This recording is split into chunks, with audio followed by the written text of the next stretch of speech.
कथा सुन रहे हैं वो चित्रकेतु की कथा है। और नारद जी और अंगिरा ऋषि जब चित्रकेतु को एक तो पुत्र प्राप्त नहीं हो रहा था, 1 करोड़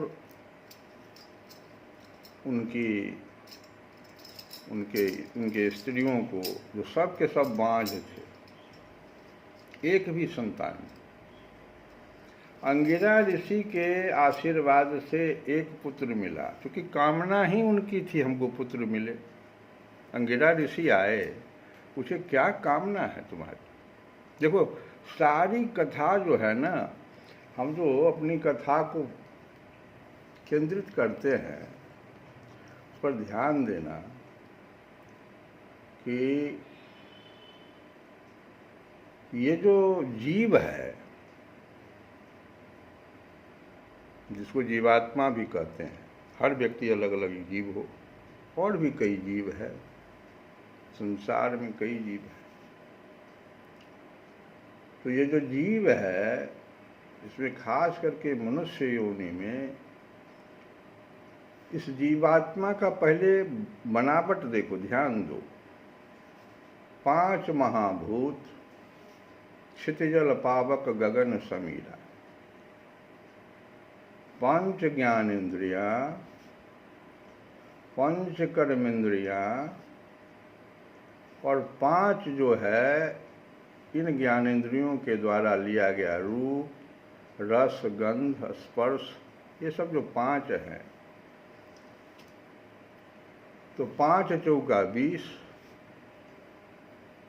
और 4 अंतःकरण, ये 20 तो बेचारे नीचे। खास करके इसमें जो कर्मेंद्रियां हैं और ज्ञानेंद्रियां भी जो हैं, वो जो 4 चतुष्ट अंतःकरण हैं उनके अधीन है। उसमें जो है मन के अधीन है ये 10, और ये 5 पंच महाभौतिक तो इसका ढांचा है। अब खेल देखो, मन के ऊपर बुद्धि 4 जो अंतःकरण, 4 मिलके बनाता अंतःकरण, ये बुद्धि मन के ऊपर है। अब मन 10 को केंद्रित किए, 10 का लगाम अपने हाथ में लिए हुए,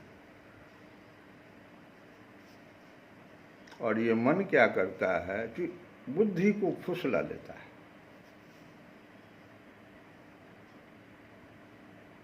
कहता है कि हमारे पास जो ज्ञानेंद्रियां 5 हैं उनके कई विषय हैं, तुम आओ ना इधर, देखो हम कितना मजा देते हैं तुम्हें।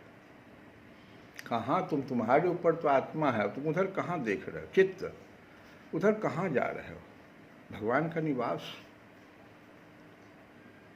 नहीं, उधर नहीं जाओ, इधर आ जाओ, इधर आ जाओ। और यह बुद्धि जो है व्यभिचारिणी स्त्री की तरह इस जीवात्मा को, जीवात्मा पुरुष हो गया और ये बुद्धि व्यभिचारिणी स्त्री इसको नचाए फिरता है, कई योनियों में भटकाए फिरता है। अंगिरा जैसे ऋषि आए, राजा चित्रकेतु, 1 करोड़ रानियां जिनके पास,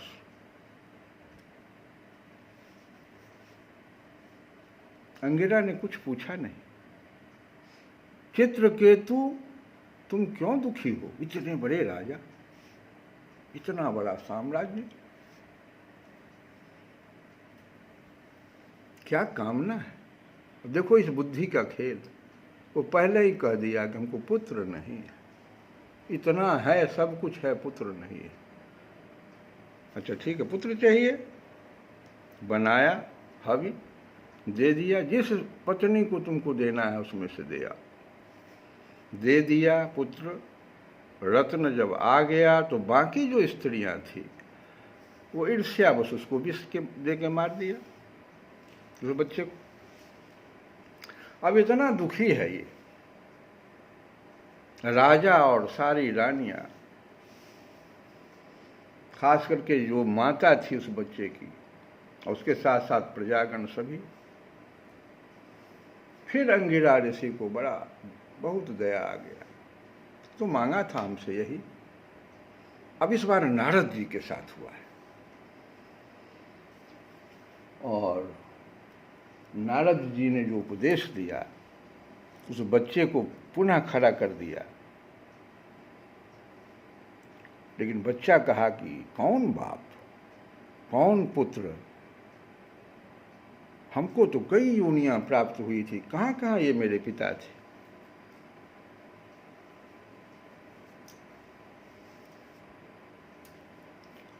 उस बच्चे का जो जवाब था उसको सुन करके राजा चित्रकेतु का मोह फट गया। और ये मोह जो है ना, ये बुद्धि की बात हम किए, अब जरा मोह की बात करो। ये मोह जो है ना संशय का कारण होता है।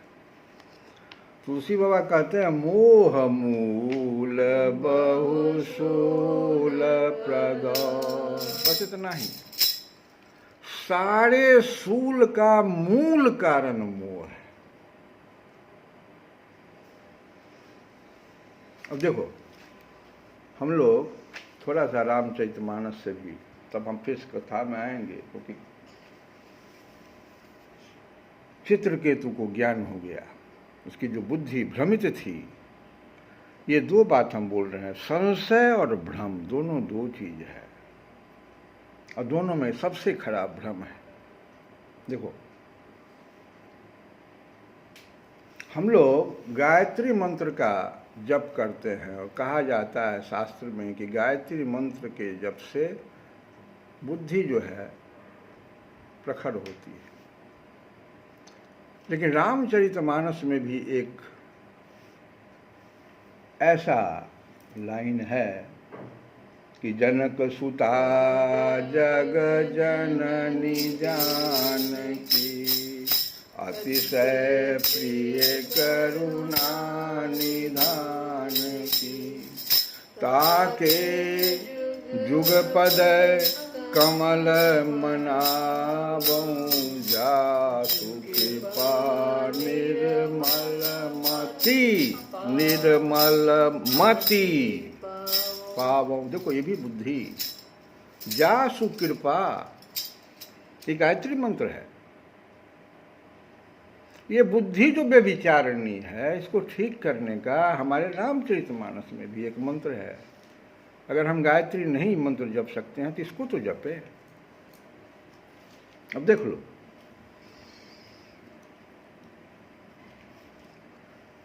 ये जो निर्मल मति है, एक के वो इस व्यक्ति के पास एक ही साधन है, वो बुद्धि है। इतना बड़ा जो हम ढांचा तैयार किए 20 और 4 24 का, इसमें एक ही मात्र हमारे पास इस पूरे 4 ही, पहले तो सबसे पहले ही समझिए कि आपके पास 4 ही फल है। व्यक्ति को 4 को चीज चाहिए। क्या क्या चीज 4 को चाहिए? सब लोग, हम लोग जानते हैं, अर्थ, धर्म, काम और मोक्ष। कई बार चर्चा कर चुके हम लोग, विस्तार में नहीं जाएंगे। मोक्ष सबसे ऊपर है, क्योंकि निर्मल मति हमको मोक्ष के लिए चाहिए। अर्थ, धर्म, काम उससे नीचे है।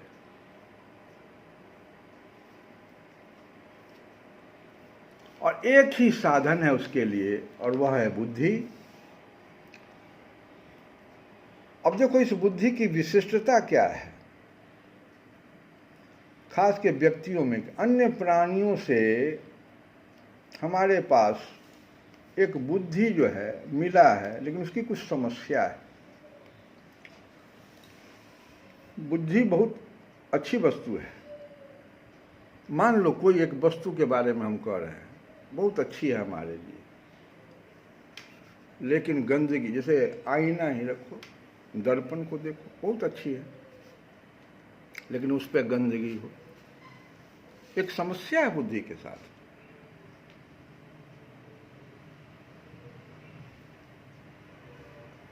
अगर उसको चारों तरफ से गंदगी घेर ले, वो कहां से आता है?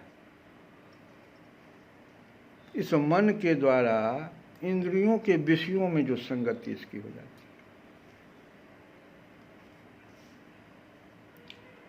अब वह स्वच्छ नहीं रहेगा।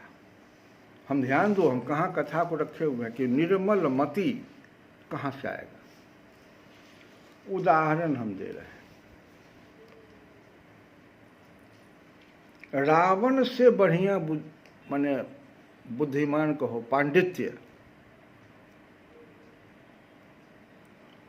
विद्वता, पांडित्य, अनगिनत वरदान उसको प्राप्त था।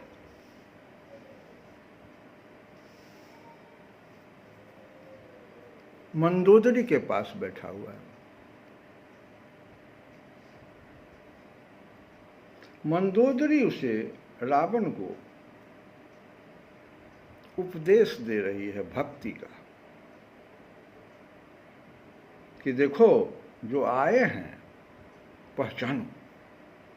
उनके विराट रूप का वर्णन करके सुना रही है मंदोदरी। रावण बहुत हंसा, बहुत गहराई से सुना। पहले पत्नी कह रही थी ना, कोई दूसरा कहता तो बात। बहुत थक करके पत्नी के पास वो आता था। पत्नी अब शिक्षा दे रही, भक्ति की शिक्षा। बड़ी जोर से ठहास किया वो, कहा देखो मंदोदरी, पहले तो हम तुम्हारे इस गूढ़ वचन को समझ ही नहीं पाए। इतना बड़े पांडित्य, विद्वता, इतना वरदान हमें प्राप्त है, लेकिन हम समझ नहीं पाए तुम जो हमें समझा रही थी। कहोगे कहाँ है लिखा हो? रावण कह रहा है कि जो बत कही गूढ़ मृगलोचनी, तुमने जो गूढ़ बात सब जो हमको समझाया,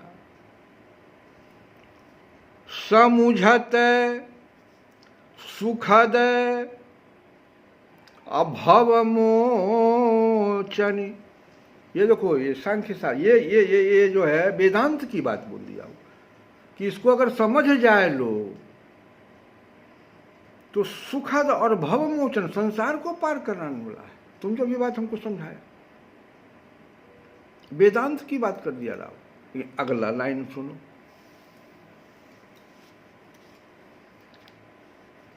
अगला लाइन जो बोला तो मंदोदरी, पहले तो बड़ा मंदोदरी खुश हो गई कि वेदांत की बात कर रहा है, लगता है भक्ति इसमें आया। लेकिन अगला लाइन जो कह दिया कि जानऊ प्रिया तो ही चतुराई,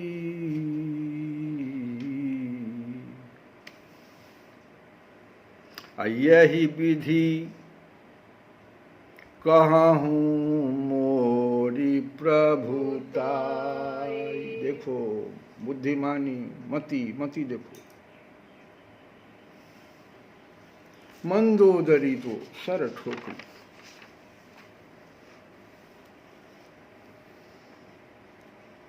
बताओ, रावण कह रहा है, मंदोदरी सोच रही है ऐसा कि जो राम का स्वरूप, रावण कह रहा है, जो राम के स्वरूप का तुम, विराट रूप का जो तुम वर्णन किया, तो कुछ देर तो हम चिंतित हो गए कि ये जो अयोध्या से आया है नर रूप में, उसमें इतना विराट रूप कहाँ से आया।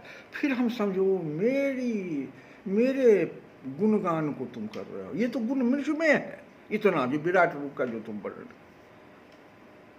इसीलिए कहा कि जानहूं प्रिया तो ही चतुराई, यही विधि कहूँ मोरी प्रभुताई। क्या रावण कहना चाहता है समझो।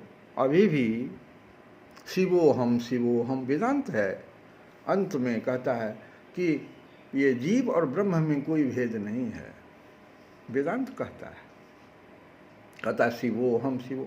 रावण कह रहा है रामोहम रामोहम रामोहम, हम ही राम हैं मंदोदरी, तुम तो मेरी विशेषता को बता रहे थे।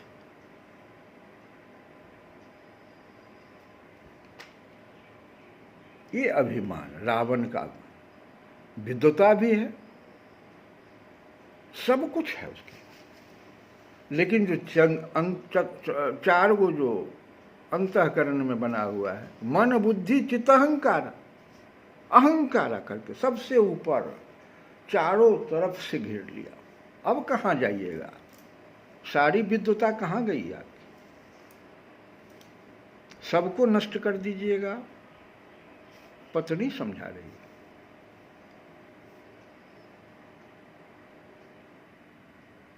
अब देखो मंदोदरी कही अनर्थ, ये तो अनर्थ वाली बात हो गई, ये तो रामो हम कह रहा है। तो मंदोदरी मन मह अस ठहयो, प्रिय ही काल बस मति भ्रम भयम। आगे ना मति पर, हम मति से शुरू किए और मति पर आ गए। मति भ्रम भयहूँ, समझे। तो मति ही जो हम गायत्री मंत्र से, या हम ये जो रामचरितमानस के उस पंक्ति से निर्मल मति हम प्राप्त करना चाहते हैं, और वो मंदोदरी कह रही है कि इसका तो मति भ्रम में चला गया, ये मेरा पति है। और हम बता रहे हैं कि संशय और भ्रम में अंतर है। संशय क्या है, देखो हम बताएं ना, मोह संशय है। मन में जो दुविधा हो जाती है कि यह भी ठीक है, यह भी, ये ठीक नहीं, ये ठीक है, ये ठीक है, ये जो दुविधा है मन का, ये संशय है। लेकिन भ्रम उससे ऊपर है। भ्रम तो ऐसा होता है ना, कहता यही ठीक है, उसको हटाइए नहीं सकते, इसीलिए वो भ्रम शब्द लगाई। मति भ्रम भयहूँ, और काहे क्यों हो गया, प्रिय ही काल वश, समझ गए, अब ये काल के वश हो गए। तो बुद्धि का विभ्रम होना जो है ना, ये रावण की स्थिति, इससे बचना चाहिए। और हम लोग मूल कथा में आ गए कि जब चित्रकेतु को ज्ञान हो गया और दोनों आदमी देवर्षि नारद और अंगिरा दोनों ब्रह्मलोक को चले गए, तो राजा चित्रकेतु ने देवर्षि नारद के द्वारा उपदिष्ट विद्या का उनके आज्ञानुसार 7 दिन तक केवल जल पीकर बड़ी एकाग्रता के साथ अनुष्ठान किया। तदंतर उस विद्या के अनुष्ठान से 7 रात के पश्चात राजा चित्रकेतु को विद्याधरों का अखंड आधिपत्य प्राप्त हुआ। इसके बाद कुछ ही दिनों में इस विद्या के प्रभाव से उसका मन और भी शुद्ध हो गया अब वे देवाधिदेव भगवान शेष जी के चरणों के समीप पहुंच गए। उन्होंने देखा कि भगवान शेष जी सिद्धेश्वरों के मंडल में विराजमान है। उनका शरीर कमल नाल के समान गौरवर्ण है, उस पर नीले रंग का जो वस्त्र फहरा रहा है, सिर पर किरीट, बाहों में बाजूबंद, कमर में करधनी और कलाई में कंगन आदि आभूषण चमक रहे हैं, नेत्र रत्नारे हैं और मुख पर प्रसन्नता छा रही है। भगवान शेष का दर्शन करते ही राजर्षि चित्रकेतु के सारे पाप नष्ट हो गए। उनका अंतःकरण, अब आ गए ना अंतःकरण पर, मति से फिर आ गए अंतःकरण, उनका अंतःकरण, यही तो करना है हर जीव को, अंतःकरण को स्वच्छ और निर्मल हो गया। जासु कृपा निर्मल मति पायो। तो हम लोग एक भजन तुलसी बाबा का, याही ते मैं हरि ज्ञान गवायो, याही ते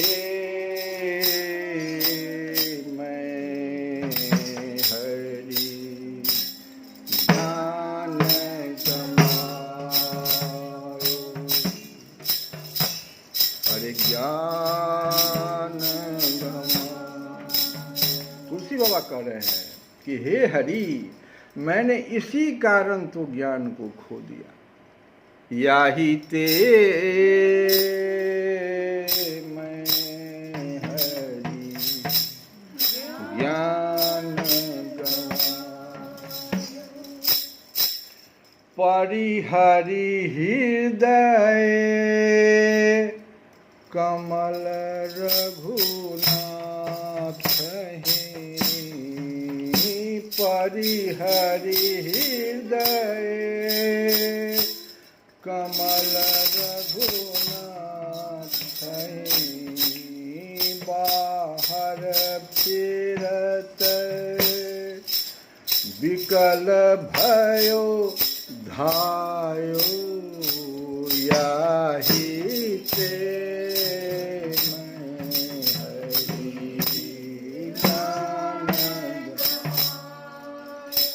कहते हैं तुलसी बाबा के, हे हरि, मैंने इसी कारण तो ज्ञान को खो दिया कि जो मैं अपने हृदय कमल में विराजित आपको छोड़कर और सुख के लिए व्याकुल होकर बाहर इधर उधर के अनेक साधनों में भटकता फिरा। अब उदाहरण देते हैं तुलसी बाबा की, ज्यों कुरंग निजयंग रुचिर मदय अतिमतिहीन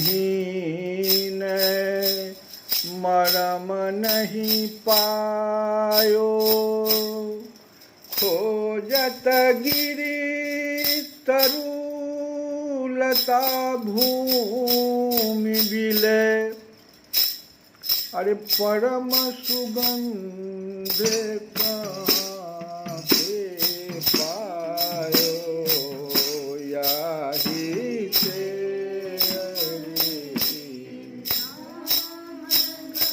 ज्ञान, अरे ज्ञान गवायो, याही ते मैं हरि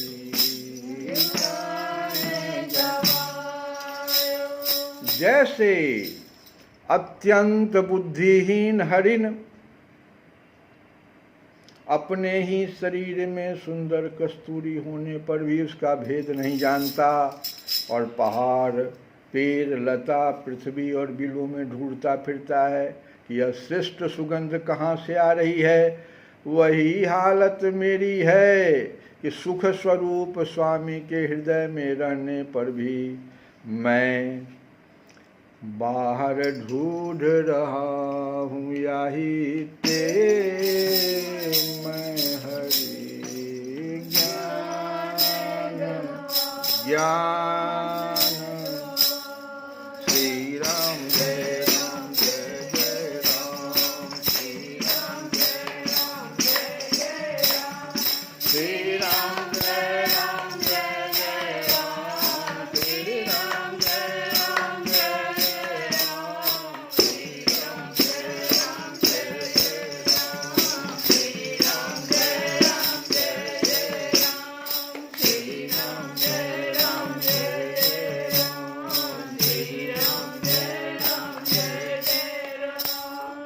हरे कृष्ण गोविंद हरे मुरारे, हे नारायण